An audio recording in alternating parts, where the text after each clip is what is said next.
Bonjour à tous, merci d'être là. On verra que d'autres participants vont certainement se joindre dans les minutes qui viennent. L'idée de bataille est donc de vous exposer d'autres utilisations possibles de NV Compliance. Le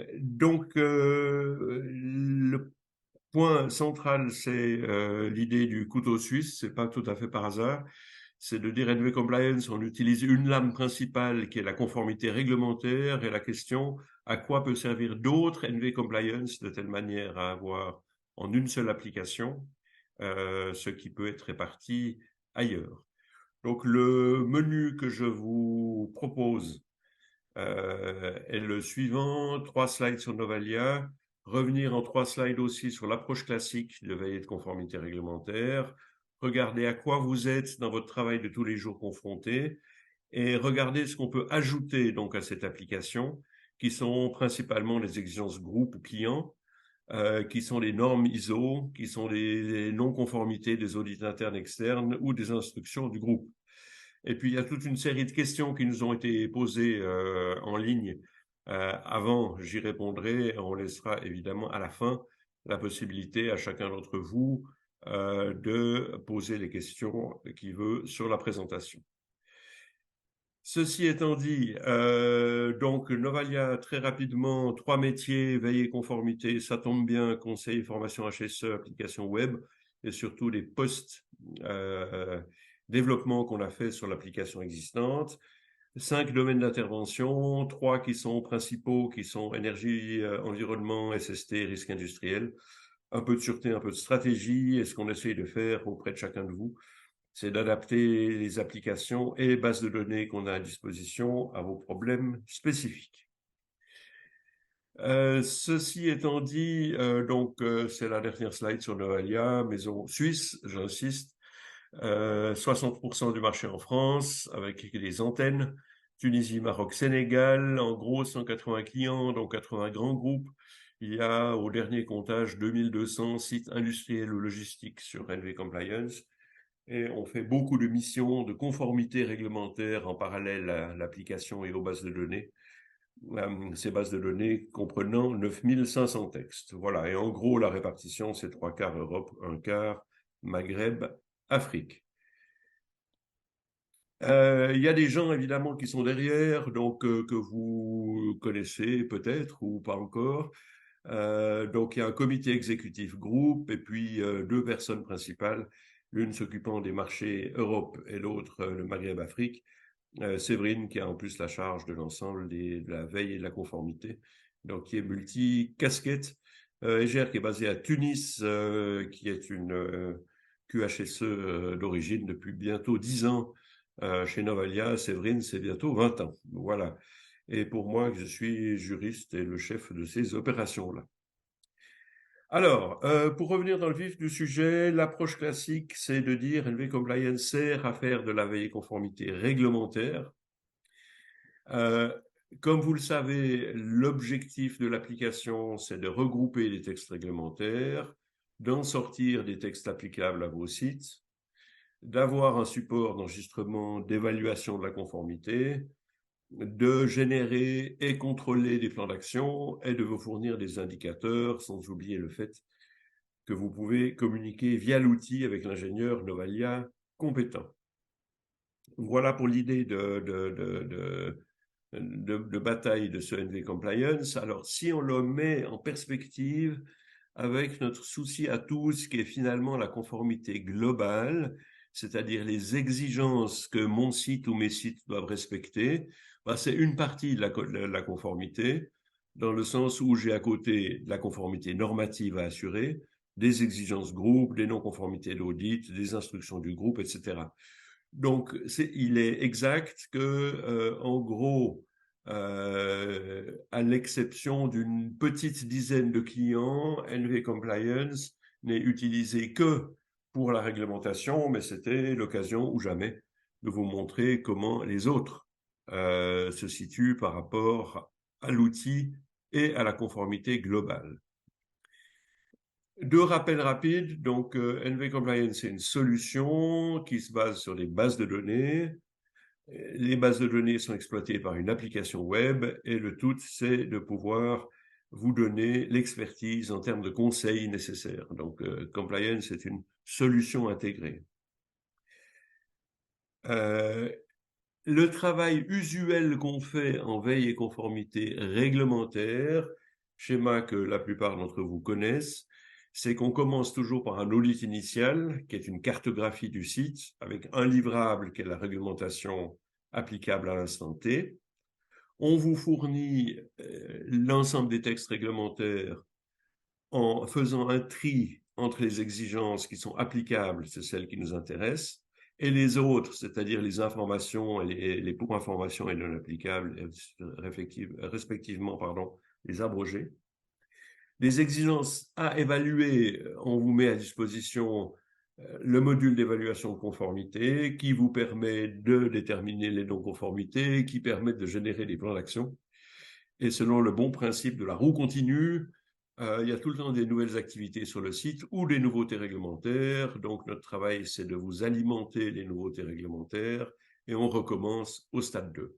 Voilà à quoi sert en gros l'application NV ou l'outil NV Compliance dans sa version générique. Tout ça est très bien, sauf que la réglementation n'est qu'une partie du travail que vous avez, comme on le sait. Que de ce travail, en gros, il y a la conformité des sites à la réglementation, on est d'accord.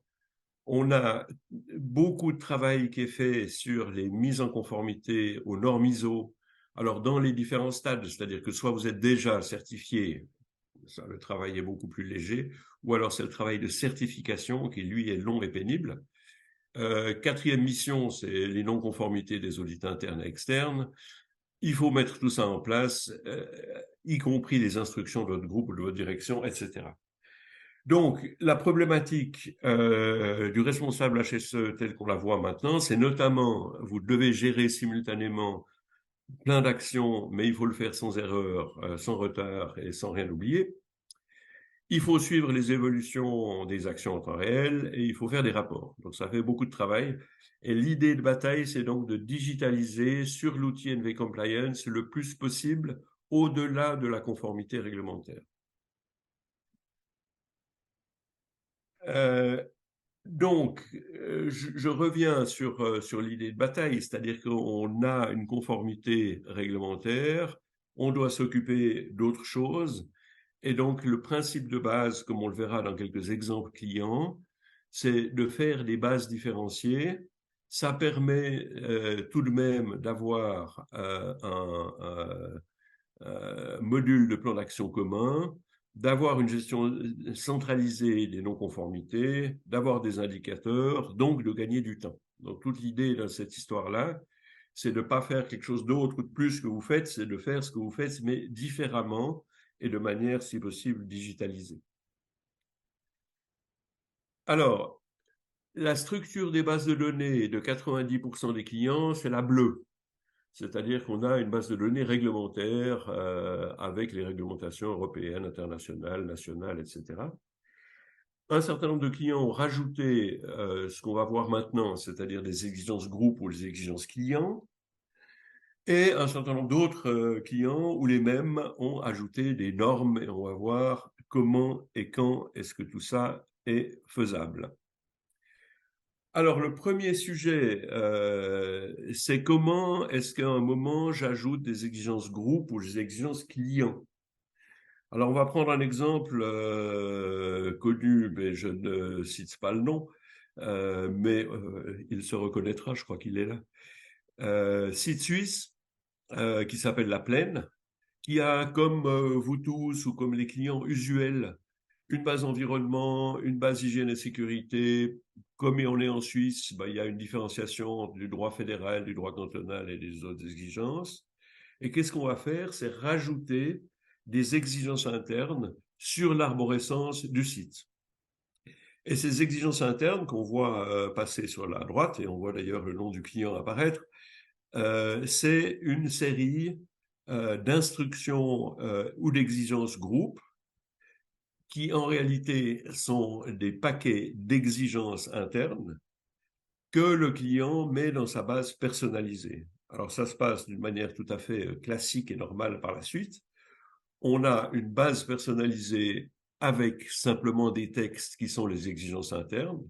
À l'intérieur des exigences internes, j'ai le détail de chacune des exigences et je peux faire mon évaluation de conformité, exigence par exigence, mais non pas réglementaire, mais des exigences dites internes.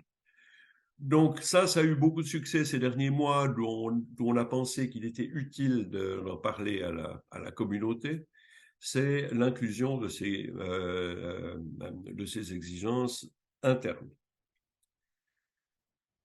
Deuxième exemple, chez Imperial Tobacco cette fois-ci, on est en Afrique. Je prends l'exemple du Burkina Faso en haut à droite. Il y a la réglementation nationale HSE tout à fait classique et sont rajoutées des exigences groupes au niveau pays. Et si je regarde l'exemple sur le Congo, les exigences groupes, il y a trois types de standards à respecter chez Imperial Tobacco, qui s'appellent A et B et le top 10. Alors là, de nouveau, c'est exactement la même manière de faire. On inclut les standards A, B et le top 10 dans une base qui s'appelle exigence groupe. L'évaluation de conformité a lieu de tout à fait normalement. Et à la fin de l'exercice, on a une évaluation complète du groupe. Alors pourquoi est-ce que Imperial Tobacco l'a fait? Pour une raison tout à fait simple, c'est que les réglementations africaines sont variées, parfois un peu contradictoires, mais le groupe a besoin d'avoir un minimum d'exigences qui sont respectées dans l'ensemble des usines du monde. Et pour le faire, ces exigences s'appellent justement des exigences groupes. Et ça permet d'avoir un socle commun. Et je prends un exemple qui ne vient pas d'Imperial Tobacco. Le groupe décide que la vitesse de circulation sur les sites est dorénavant limitée à 10 km/h. Ce n'est pas forcément réglementaire. Ça peut faire partie d'une réglementation à 30 ou il y a des réglementations nationales en Afrique qui n'ont rien. Peu importe, si je suis au Congo, dans mon usine Imperial Tobacco, je sais que je dois mettre des panneaux de telle manière à limiter la circulation à 10 km/h. Donc voilà l'idée qui sont de ces exigences groupes. Elles sont parfois contradictoires avec la réglementation nationale, c'est bien clair, mais dans 90% des cas, elles sont complémentaires. Donc ça, c'est la première possibilité existante qui sont donc d'ajouter ces exigences groupes aux exigences clients.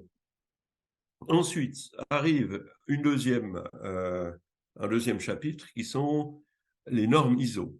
Alors ça vient, honnêtement dit, je ne sais plus de quel client qui a dit mais oui, mais bon, je suis en cours de certification ou de l'approche de la certification. J'ai plein de classeurs, plein de tableurs Excel, plein de fichiers Word. Est-ce qu'on pourrait simplifier la chose en digitalisant la chose? Alors, le principe est assez évident, sauf qu'il faut bien regarder que les normes, mon évaluation de conformité normative n'est pas la même que ce que j'ai usuellement pour le réglementaire. C'est plus simple, dans le sens où je choisis mes normes, on les découpe, on les met en ligne. On s'occupe, nous, de la préévaluation des exigences pour vous sortir que les exigences applicables au site, au singulier ou au pluriel. Il y a une évaluation de conformité qui est faite sur la norme tout à fait usuellement, sauf qu'il y a moins de chapitres, soit on est conforme, soit on est non conforme, ou alors on doit vérifier, mais le choix est beaucoup plus limité. Si j'ai une non-conformité, je fais un plan d'action. Arrive un jour l'Olita blanc avec des remarques, des axes d'amélioration, etc. Je recommence mes plans d'action et je présente à mon auditeur une feuille qui remplit l'ensemble des exigences de la norme en question avec les conformités et c'est un outil qui peut s'avérer extrêmement utile. Alors je prends un exemple tout à fait concret, c'est-à-dire qu'on prend dans la 45001 le chapitre 5 par exemple, voilà, on a un découpage par exigence. Ensuite de quoi, à partir du moment où j'ai une non-conformité, en bas à droite, vous avez l'exemple des objectifs de santé et sécurité au travail doivent être communiqués. Je ne suis pas conforme. Pourquoi? Parce que la communication n'est faite qu'au niveau des cadres. Et ça me permet donc de gérer l'ensemble de ma conformité normative, y compris et surtout les plans d'action, avec l'outil NV Compliance.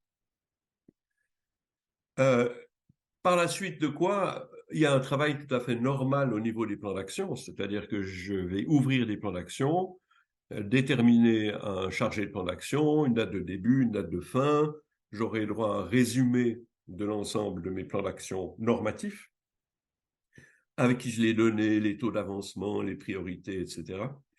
En notant que je ne travaille pas beaucoup, comme vous voyez, j'ai des taux d'avancement à 0 partout. Et je reçois donc en temps aussi, comme dans le NV Compliance, tout à fait logique, un mail qui m'attribue un plan d'action via l'adresse contact Novalia Online.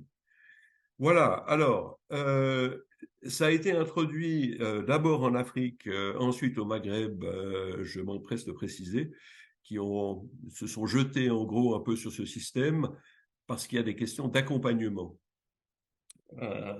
Alors, pour répondre à une des questions qui a été posée en ligne, en dotation de base, on a la 9, la 14, la 45, la 50 et la 19 443 pour le nucléaire qui va être la grosse échéance de la filière nucléaire pour 2024, sachant que c'est la 9001 améliorée, on va appeler ça comme ça. Toutes les autres normes, on peut les mettre sur demande. Et puis, on a mis 4 options à choix des clients. Soit c'est l'option 1 qui est l'option toute nue, si j'ose dire, c'est-à-dire que c'est un accès à la norme qui est découpé, qui permet de faire les évals de conformité, des plans d'action, d'avoir des indicateurs. Et on a rajouté une assistance en ligne que vous avez sur l'outil avec 10 questions par norme sur les raisons de compréhension. Ça, c'est l'option 1. L'option 2, c'est l'option 1 plus. Les exigences sont commentées par un consultant IRCA qui s'appelle Monsef, je ne sais pas s'il est là ou pas, qui est un partenaire proche de Novalia et qui a 20 ans d'expérience dans l'accompagnement normatif. Donc, il nous a fait des commentaires sur chacune des exigences. Il y a de l'assistance en ligne, mais cette fois-ci 20 questions. Autre possibilité, c'est de rajouter à l'option 2 0,5 jours de coaching par mois pendant 6 mois, plus un nombre illimité de questions. Et l'option 4, c'est de rajouter à tout ça une journée de formation par norme. Alors c'est très rentable, non seulement en temps, mais aussi en argent, parce que ça permet d'économiser beaucoup de jours de consultants par un système digitalisé dans lequel on retrouve l'ensemble des documents à la même place, avec les degrés d'avancement, les mesures correctives à prendre, etc., par rapport au système de management. Donc, il est évident, je le répète, que l'utilité principale sont pour les sites qui sont en cours de certification, pour les certifier avec une certification qui est mature et dans laquelle, à la fin, vous n'avez finalement que 2 remarques de votre auditeur. Il n'y a pas forcément besoin de digitaliser le tout, sauf en cas d'évolution de site, etc. Ma conviction est simplement sur le terrain, on l'a vu, que le temps de retour sur l'investissement est très faible, parce que d'abord les prix qu'on vous demande sont bas, ça c'est mon problème, et puis à la fin, je pense que le gain de temps qu'on a constaté chez les clients est absolument prodigieux. Voilà pour l'idée des normes. Arrivent ensuite les audits internes et externes et les instructions du groupe. On peut les rajouter aussi de la manière suivante. La constatation qu'on a fait avec le client, enfin le prospect, il n'a pas encore signé, qui est une boîte marocaine dans les BTP. Qu'est-ce qu'on a remarqué au début? C'est qu'en réalité, on avait des rapports d'audit et puis il suffisait de les découper sur Excel, ce qui est fait en général sur les non-conformités, le rapport complet, les non-conformités. Donc d'isoler les constats, de regarder ceux qui sont applicables, d'en faire une machine avec des conformes, non conformes à vérifier, de faire des plans d'action, et puis le contrôle des plans d'action, c'est les délais, l'efficacité, le coût, le TRI, etc. et ensuite le plan d'action est soldé. Alors, dans la pratique, on a remarqué que finalement, à côté des rapports d'audit, on avait des instructions de groupe. Là, il y en a souvent et souvent qui viennent des comités, des conseils d'administration, qui donnent des instructions générales. Bon, il faut rouler à 10 km/h dans les sites, oui monsieur. Ben, c'est une instruction qui est une exigence. On la met en ligne de la même manière, on la traite de la même manière et on solde les plans d'action. Dans la pratique qui est là, le client en question a décidé de ne pas raisonner par site, mais de raisonner par processus, ce qui me semble tout à fait pertinent, en disant, voilà, moi j'ai 18 processus, le premier, ça s'appelle achat, et puis j'ai finalement dans mon processus achat 2 données d'entrée différentes, c'est des audits QSE, internes, à blanc, externes. J'ai ce qu'ils appellent eux des chantiers de transformation stratégique, et je fais une base par rapport à ça. Alors ça demande, vous voyez sur le côté droit de l'écran, un traitement un peu différent dans le sens où chaque entreprise a un tableau de suivi des plans d'action en général avec une dénomination spécifique. On a transformé ça avec une moulinette là au milieu qui permet d'absorber les plans d'action en question. Voilà sur l'idée générale. Donc, moi, je pense, en revenant juste après et avant d'arriver à vos questions. On avait donc jusqu'à maintenant un problème ou un défi commun avec NV Compliance, qui est la conformité réglementaire. Un certain nombre d'entre vous se sont dit oui, mais non, parce que en réalité, mon vrai défi, c'est la conformité globale. Je dois donc regarder mes normes et les traiter de la même manière. Je dois donc regarder mes exigences groupes ou mes exigences clients et d'avoir des non-conformités, mes non-conformités internes et externes, mes instructions groupes, et de n'avoir plus qu'un seul système pour gérer le tout. Mais évidemment, au niveau du reporting, on peut complètement séparer les uns et les autres et dire, voilà, j'ai un reporting réglementaire avec des taux d'avancement et des taux de conformité réglementaires. J'ai la même chose pour le normatif, etc. Donc tout ça peut être différencié de manière très intelligente dans un système qui permet, une fois de plus, de gagner beaucoup de temps. J'en viens à vos questions qui ont été posées, en tout cas jusqu'à hier. Alors Mathieu, je ne sais pas s'il est là parce que Séverine lui avait déjà répondu, mais je lui réponds volontiers, mais la question est très très intelligente. C'est de dire, est-ce qu'il y a un moment où il est possible, ça c'est une question de base sur NV Compliance, de fixer un objectif sur les graphiques pour les indicateurs taux de conformité et taux d'avancement. Alors je me suis permis de dire, cher Mathieu, virgule, et de vous donner la réponse de la bergère au berger, c'est-à-dire de Séverine à Mathieu, qui est de dire non parce qu'on est en mode SaaS, mais je rajoute que des clients comme RTE, par exemple, ou Imperial Tobacco ont effectivement des objectifs sur les graphiques, mais parce qu'ils ont une version propre de l'application, et c'est R carré pour RTE, par exemple, qui fournit plein de possibilités supplémentaires, en particulier celle de fixer les objectifs mensuels, semestriels, etc. Si je prends l'exemple d'un autre client que je ne citerai pas, il y a des modes opératoires groupes qui disent mes amis les sites, vous avez comme obligation d'atteindre 95% au 15 de chaque mois. Alors évidemment, si vous partez de 10%, on ne va pas faire 95 le mois d'après. Ça, c'est pour la vitesse de croisière. Et ça permet simplement d'avoir un objectif mensuel clairement indiqué. Alors, la question des taux de conformité est beaucoup plus délicate parce qu'en réalité, la conformité, elle ne dépend pas de la volonté du HSE, elle dépend des ressources humaines à disposition ou de ressources financières, en particulier le budget, et que donc il est difficile de fixer des objectifs en taux de conformité, sauf sur en taux de conformité, sauf sur le moyen long terme. Voilà, j'espère avoir répondu à la question, mais il est exact que quand je regarde les livrables chez RTE, c'est quand même sympa. C'est-à-dire qu'il y a par site, donc ils ont 1500 sites hein, chez nous, RTE, par région, par grande région. Tout est graphiquement rendu, ce qui, pour les revues de direction en particulier, et les améliorations apportées au système, apporte beaucoup de choses. L'autre question au Sénégal, oui, avec plaisir. Donc, on compte actuellement 21 systèmes nationaux dans le Sénégal, ça tombe bien.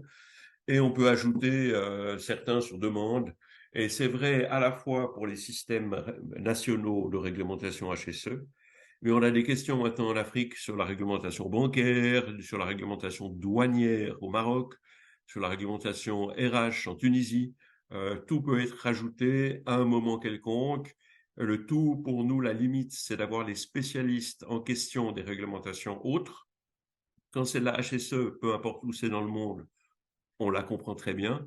Quand on arrive au RH ou bancaire, on a des alliances avec des cabinets associés qui sont des spécialistes des droits en question. Question d'après qui a été posée, c'est vous êtes bien gentil. Non, c'était pas marqué comme ça. Hein, c'était comment est-ce qu'on peut connaître les nouveautés qui arrivent. Alors, il existait il y a quelques années un bulletin technique qu'on faisait 2 fois par an qui reprenait toutes les nouveautés de l'application dès 6 mois avant. Ça me semble être une très bonne idée. Donc, je vais demander à Séverine et ses équipes de nous refaire la même chose de telle manière à ce qu'on puisse avoir les évolutions. Sachant que donc on a un tableur, nous, de toutes les évolutions en cours, à venir ou souhaitables. Il y en a un du style 80, alors ça va dans des petits détails de fautes d'orthographe de droite et de gauche jusqu'à des choses beaucoup plus fondamentales, mais je pense que vous avez le droit à un retour là-dessus. Et nous faisions à la belle époque, mais c'était il y a longtemps, des rencontres semestrielles par des choses qui ne s'appelaient pas encore des webinars, mais qui permettaient de faire un échange sur les nouveautés en question. L'autre possibilité, c'est que vous pouvez évidemment toujours vous adresser à votre ingénieur traitant, si j'ose dire, qui vous donnera les réponses en question. Question d'après, est-ce qu'on peut avoir un tutoriel pour expliquer toutes les fonctionnalités? Alors, c'est pas un tutoriel, c'est un PowerPoint, mais c'est au moins quelque chose. Il doit faire 90 pages ou un peu plus. Ça s'appelle une formation à l'application LB Compliance. Les nouveaux arrivants reçoivent ce PowerPoint dans lequel il y a dans les 90 pages une description détaillée de l'ensemble des fonctionnalités et possibilités de l'outil. Donc, vous envoyez un mail à Séverine ou à Contact, etc., ou à EGR, et vous demandez une copie de la formation PowerPoint. Les participants aujourd'hui, on vous l'offre. Tutoriel en tant que tel, alors là, je m'adresse à Emmanuel, qui est à l'interne, entre guillemets, notre chargé de communication et autres outils.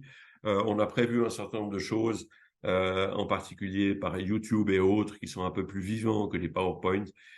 Donc ça, je pense qu'il faut qu'on étudie la chose. Alors j'ai mis 2024, comme ça nous donne un peu de temps. Oui, je réagis sur ça. Je pense qu'on avait déjà fait des tutoriels pour NVSite, donc l'application d'avant, et donc on refera sans doute des modules d'explication pour chaque partie de l'application.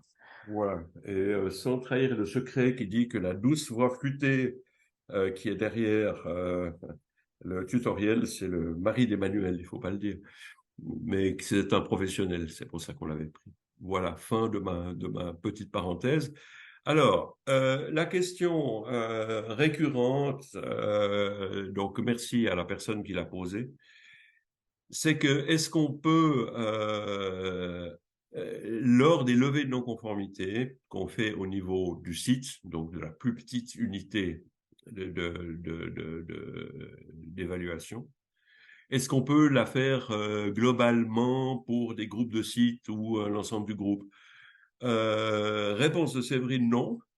La levée des non-conformités lors de la clôture d'un PA n'est pas automatique et les PA sont à l'échelle du site et pas par niveau par an. En revanche, je pense que la question vient des RATP parce que c'est là où le problème se pose clairement. Parce que la structure RATP n'est pas simple. Et puis, on peut effectivement avoir à un moment soldé un plan d'action et le faire à côté. Donc, on va étudier la question. Moi, je ferme pas la porte. Je dis simplement que, en tout cas, actuellement, c'est pas possible. Et puis, je pense que ça vaut la peine, dans une réunion un peu plus globale RATP, de regarder comment est-ce qu'on pourrait résoudre ce problème-là. Question d'après, quelles sont les normes courantes sur cette application? Alors, comme dit, c'est les 5 normes que j'ai citées.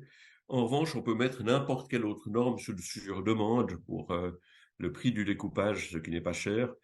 Pour nous, la seule chose qui est importante par rapport aux droits existants d'AFNOR ou d'organismes correspondants, c'est que vous nous donniez la copie, que vous avez bien payé vous-même la norme en question.